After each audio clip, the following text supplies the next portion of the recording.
41 ஆண்டுகள் பழமையான சென்னை உதயம் தியேட்டர் மூடப்படுகிறது. தமிழ்நாடு முழுவதும் பழமையான தியேட்டர்கள் மூடப்படுவதும், அவை இடிக்கப்பட்டு அடுக்குமாடி குடியிருப்புகள் மற்றும் வணிக வளாகங்களாக மாற்றப்படுவதும் தொடர்ந்து நடக்கிறது.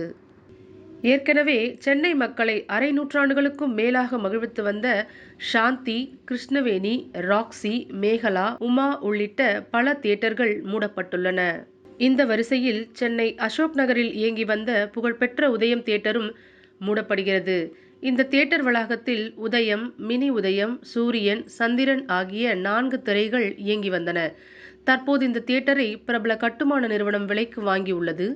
இங்கு 25 மாடிகள் கொண்ட அடுக்குமாடி குடியிருப்புகள் மற்றும் வணிக வளாகம் கட்டப்பட உள்ளது.